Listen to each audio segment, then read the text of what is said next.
Миллионер бар екен. Миллионердің қызы келіп алып бір кафеде тамақ ішеді екен. Тамақ ішіп шығып баратып, Америкада ушундай бір маданият бар, чаевой деп коет. Бүткөндөн кийин рахмат айтып, кичине кошумча акча берип коет.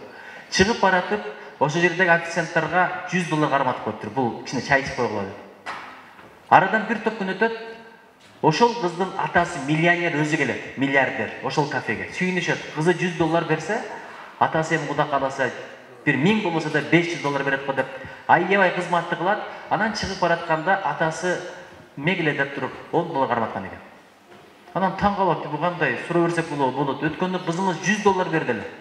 А сиз эмнеге болгон $10 бердиңиз? Биз башкача күттүк эле десе, ал кыз менен дейт, менин кызым менен менин айырмам чоң дейт. Ал миллиардердин кызы, мен жетиммин деген экен. Эмне үчүн баланын алдында кадырың жок, бере бересиң, айтканын кыла бересиң, бирок ошол акча кайдан келди түшүндүрбөйсүң. Кантип?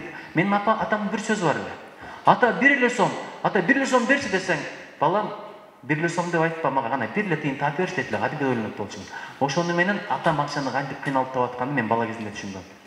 Анын кандай чыгып калса тирүүсүндө эле азабын тарта баштайт. Айтат го, баласы жакшы чыкса дейт, атасы жаман болсо дагы төрдө отуруп сый табат дейт. Баласы жаман чыкса, ат үстүнөн ит кабат деп коет. Төбөсүнөн ит кабат. Бул бекер сөз эмес. Ошон үчүн ушундай бир тилек кылалы, бизден кийинкилер бизден жакшы болсун. Билесиздерби, Абай Кунанбаевдин атасы менен сүйлөшкөн сөзү бар дейт, балким башка бирөөдүр, адашып жаткандырмын.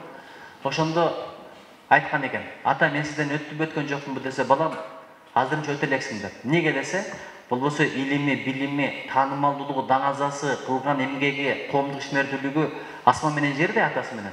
Бирок мага жете элексиң дейт. А эмнеге жете элексиң дегенде, сен мендей бала тарбияла, андан кийин мага жетесиң деген экен. Сен мендей бала тарбияла, андан кийин мага жетесиң деп. Азырчы тарбияны таштап койдук. Ушул мен өзгөндөн укканмын. Биз балдарды багып атабыз. Баланы бакпа, итти бак, атты бак, баланы тарбияла деген сөз жактан уккам. Ошогочу тарбия деген, мен ойлодум эле, тарбия деген анткен, мынткен, антпеген, мынтпеген. Тарбия деген өзүндү тарбиялай бер, бала көрүп өзү тарбиялай берет экен. Сүйлөгөнүң башка, кылганың башка. Баладан өткөн тамырчы жок, баладан өткөн микроскоп жок, баары байкап турат экен. Ошон үчүнчү жалган сүйлөбө деп туруп өзүң жалган сүйлөп атсаң, чын китеп оку деп айтасың, өмүрүңдө өзүң бир китеп ачпасаң, балаң китеп окуйбу? Сен сериал көрүп отурасың, түрк сериалдарын, Бразилия сериалдарын, Корей сериалдарын. Күйөөң болсо, соткан кармалып UFC көрүп атат. Анан балаң келип сериал көрсө сен да айтасың, барып оку деп. Соткан караса сен дагы бир айтасың, барып оку деп.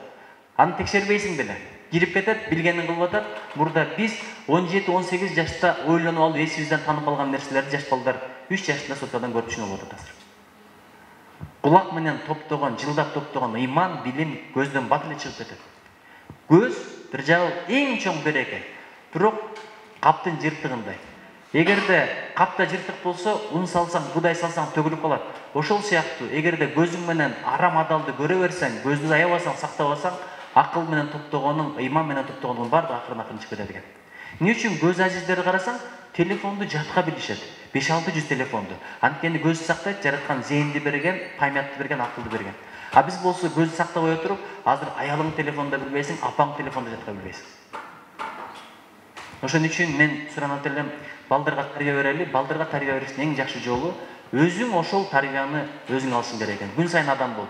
Бекеринен аялыңа балаңдын көзүнчө оозуна жүзүн салып кой, анча-мынча тамак берип кой. Эмнеге? Балаң да чоңойгондо аялыңа ушундай мамиле кылсын. А биз болсо оңураябыз, олураябыз, өтө орой мамиле кылабыз. Оройлук, сараңдык, корстук бул өтө жаман. Адамдын жаман болушуна жетиштүү.